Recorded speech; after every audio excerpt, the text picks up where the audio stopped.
GOP candidates give John Kasich the stiff arm.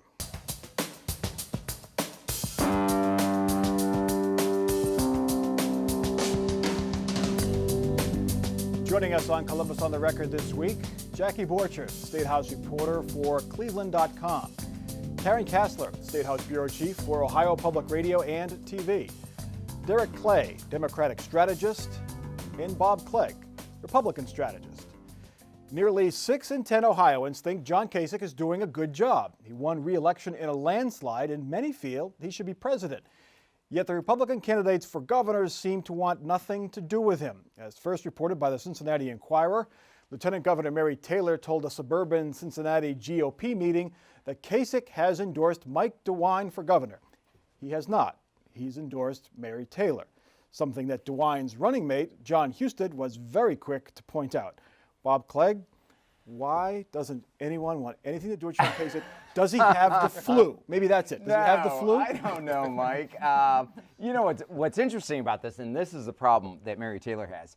A poll just came out this week, a statewide poll by the 1984 Society PAC, which showed that the governor's approval rating is 57%, which is really good. I mean, his disapproval was like 24. The problem is he's at 57 because 53% of Democrats approve of him. If you look at approval on the Republican side, he's around in the 50s. Well, that's not real strong when you're, and the intensity. It wasn't like he had a lot of strongly approve. It was almost, over half was somewhat approve. Yeah. So it's very soft approval. He's done a lot of things against President Trump, which the Republican base has not liked. So Mary Taylor's got a problem.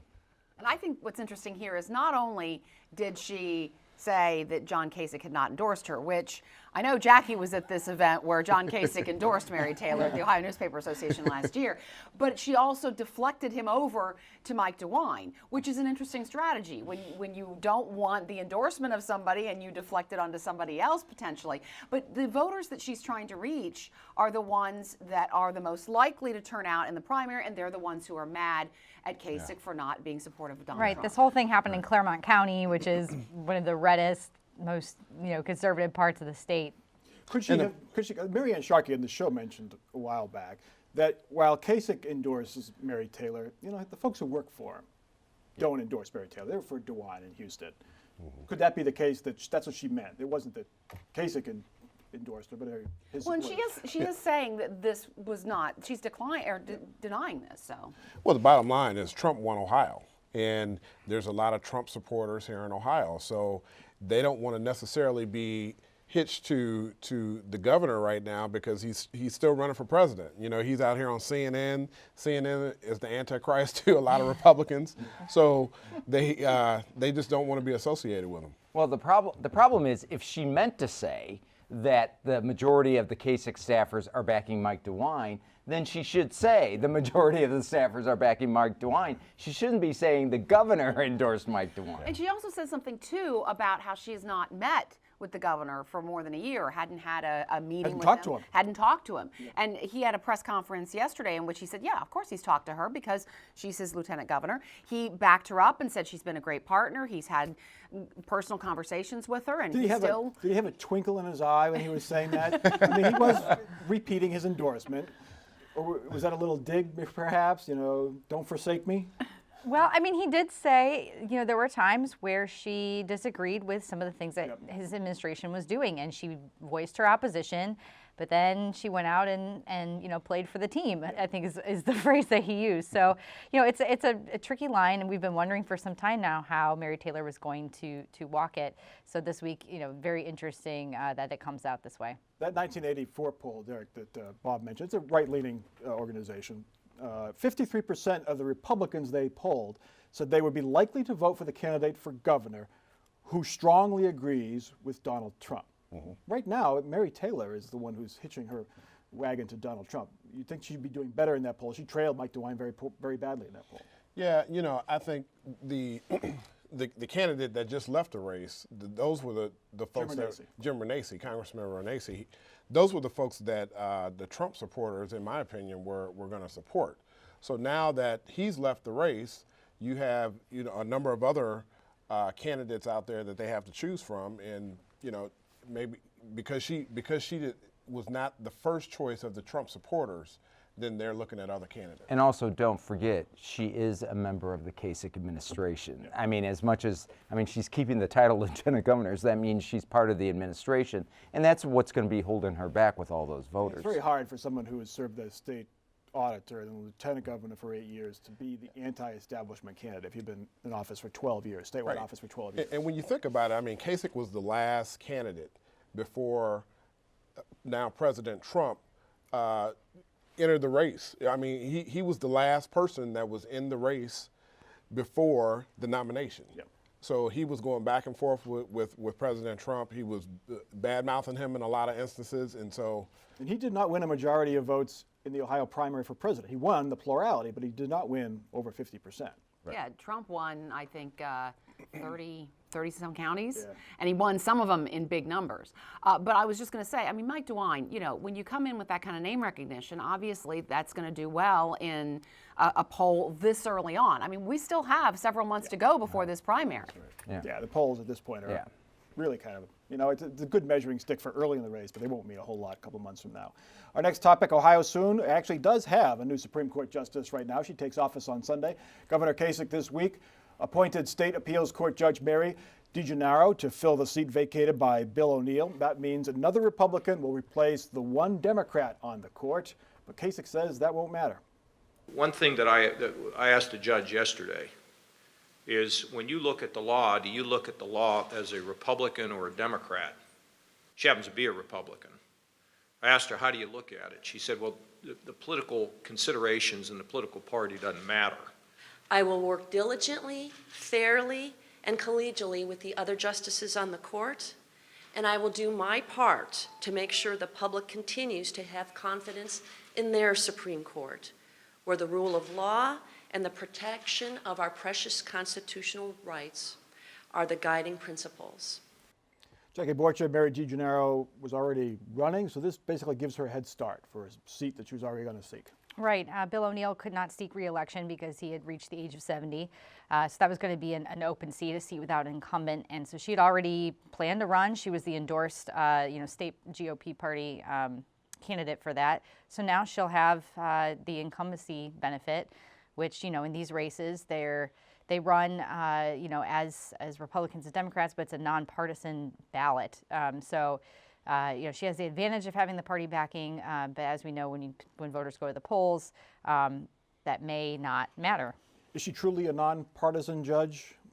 She's got to lean conservative, probably strict constitutional law and that kind of thing. I happen to know Judge DiGennaro, and I'll tell you, her district that she is currently, or was in Court of Appeals, is the eastern part of Ohio, including Youngstown, Steubenville, a lot of Democrat areas, and she's been elected and reelected for the last 16 years there, which tells me that she isn't a partisan political person at all, because she never would have been able to do that if she was. Yeah, and in her past races, she's had the backing of labor unions, other Democratic, leaning political interests in the region. So, Derek, is she okay with Democrats?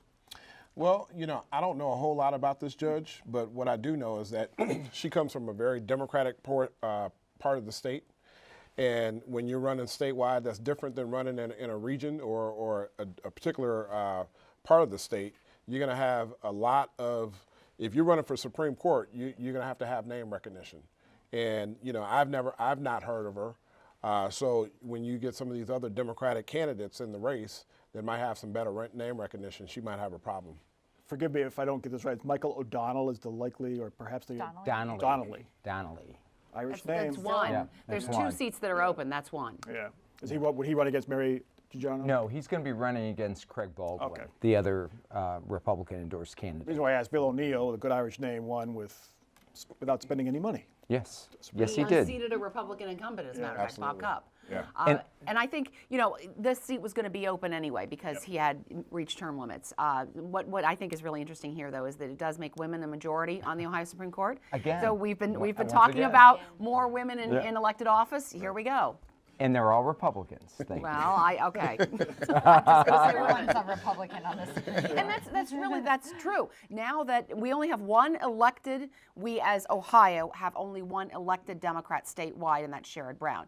Bill O'Neill was the only elected statewide at a state level office Democrat, and I think there were some Democrats who were concerned about why he would jump into a now 5-person race for governor and leave that Supreme Court seat open. And you bring up a good point, Karen, in that one thing we should take away from all of this is we need to do something either through judicial canons or through the legislature to not let what happened with Bill O'Neill happen again, where we have a member on the court who's actively campaigning for a partisan office, but they're still sitting and they're still making decisions and still writing opinions.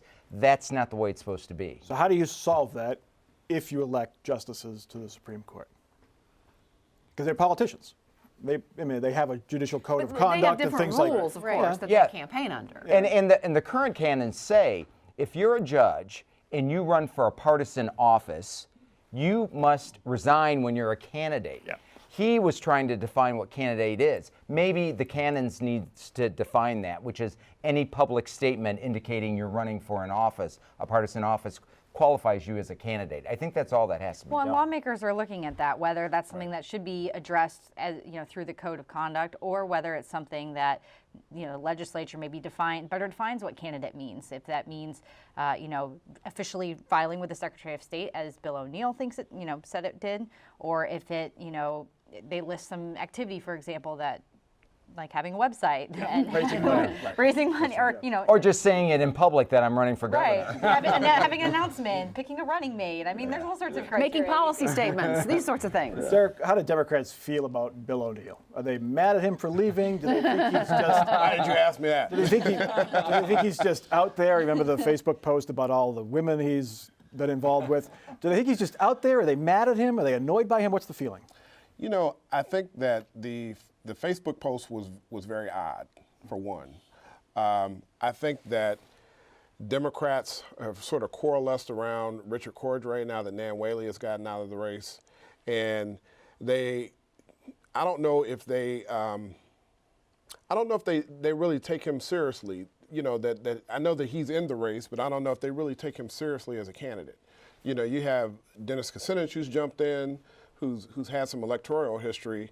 But I think all the focus right now is being put into Richard Cordray and to Betty Sutton. I tell you, Democrats better take him seriously because we have 6 individuals running for governor in your primary. And with the name O'Neill, he could slip through, without spending any money.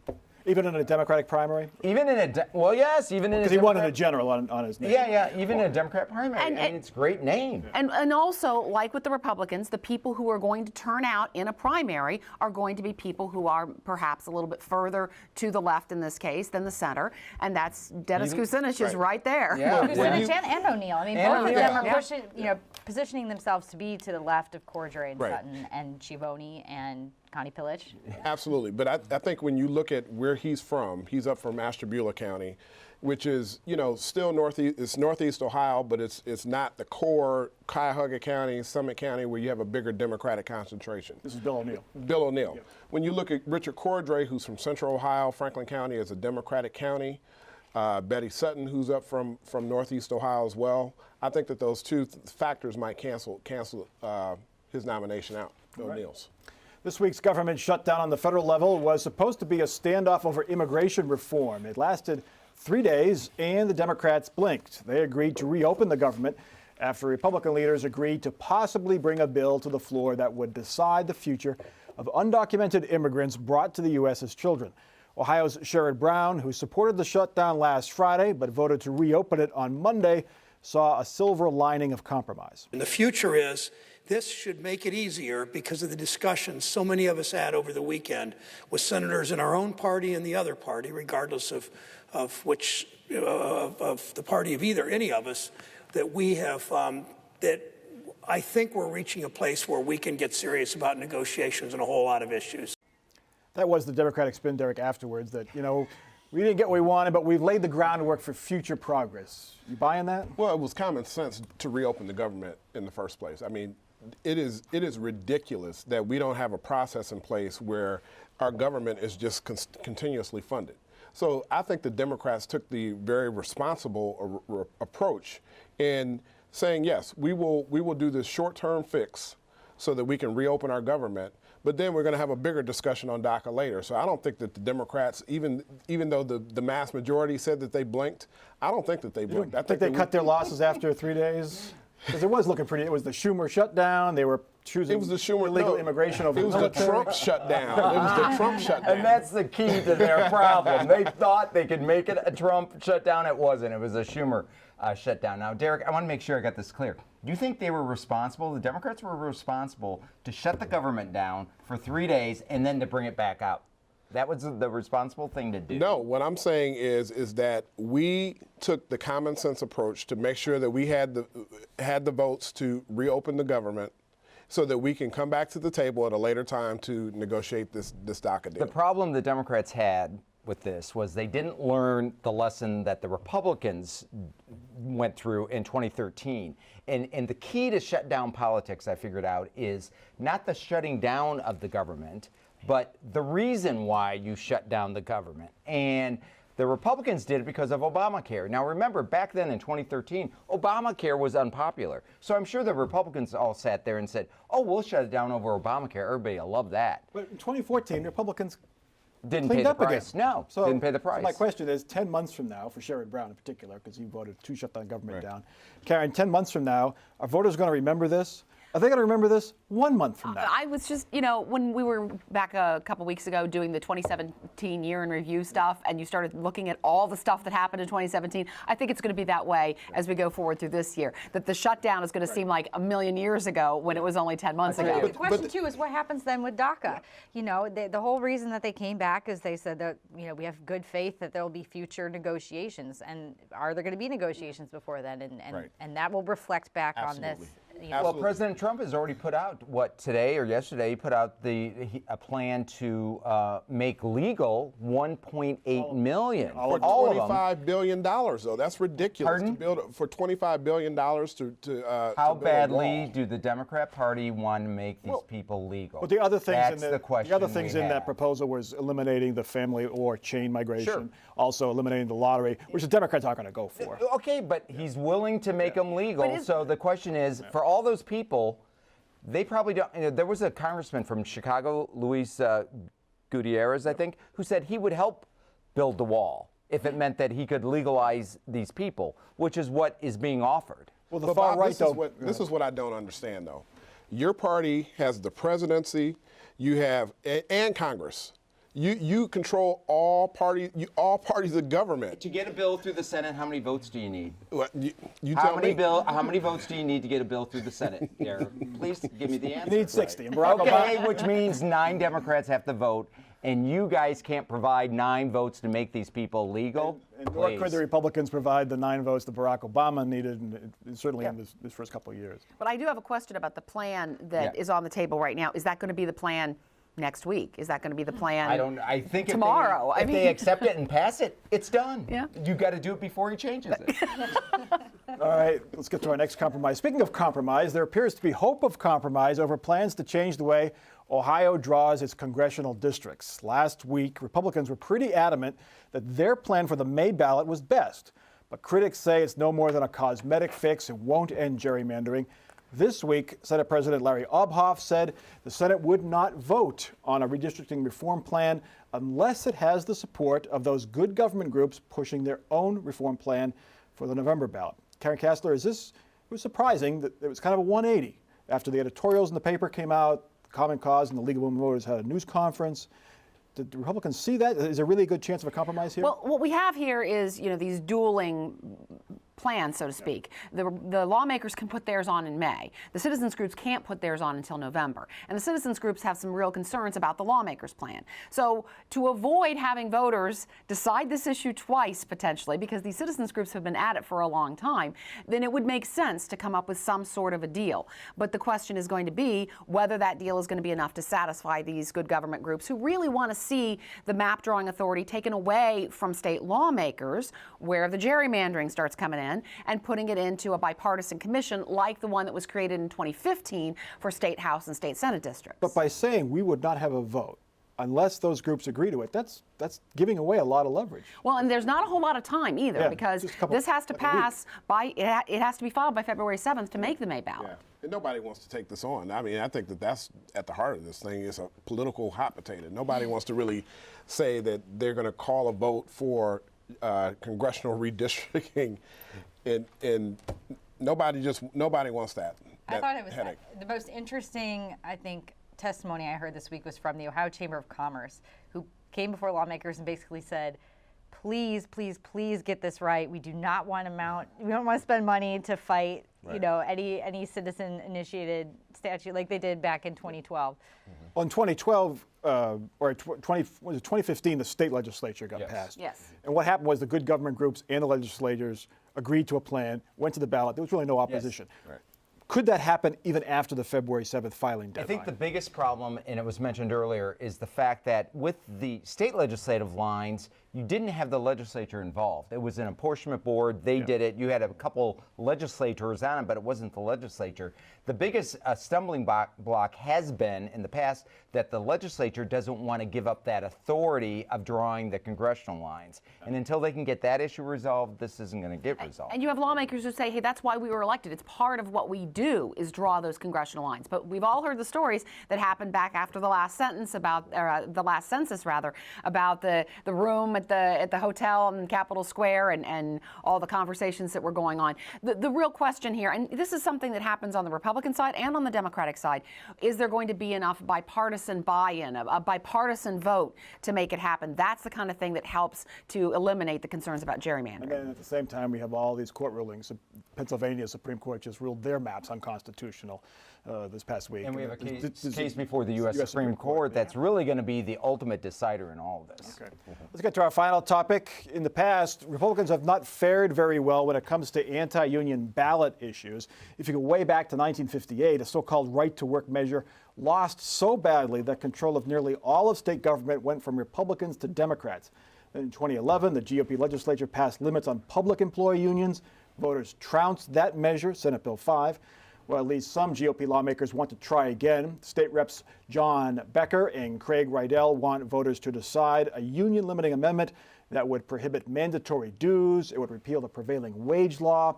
It would ban state and local governments from signing project labor agreements, and it would prohibit unions from spending dues on political campaigns without workers' consent. Jackie Borchard, this has been a perennial effort, but it hasn't gone anywhere. Is this any different? Well, Representative Becker has, introduced, I think, every time that he's been in the legislature.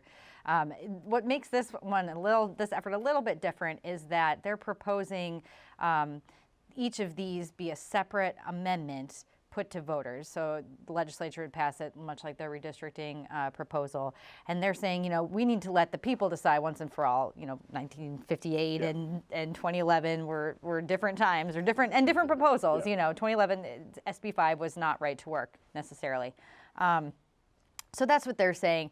They've also said that they want to put this on the November 2020 ballot, which I can assure you their Republican leaders would say absolutely Bob, not. How eager are you to have this on the ballot in 2020? I don't get this. I mean, I really don't. I don't get the multi-amendment thing. What's that about? Nothing ever passes when you have 5 or 6 different amendments that would be, all dealing with the same subject. And then that you're going to put it in when the voter universe is probably the least likely to ever approve that listing of 5 or 6. Derek, are you makes no sense. You're going to help them write these amendments? Not me.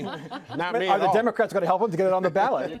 Because you'll gain from it, you'd think, if history is any guide. Democrats don't want to have anything to do with right to work. I can tell you that that much. But this is an interesting time. I mean, like you mentioned, this is kind of an every 2 years thing. Ever since 2011 and Senate Bill 5 was overturned, these have come back. Now we're in a point, though, where every state, other than Pennsylvania, surrounding Ohio, is a so-called right-to-work state. So that changes the conversation a little bit. But obviously, Democrats are very concerned about what a right-to-work legislation would do in Ohio. And then, of course, you have these Trump voters, these union voters who went for Trump. What are they going to do? Well, and Governor Kasich has said he learned his lesson from 2011. He's not going to move forward with this stuff. He said that CEOs aren't calling him up saying that Ohio needs to be a right-to-work state so they can bring their companies here.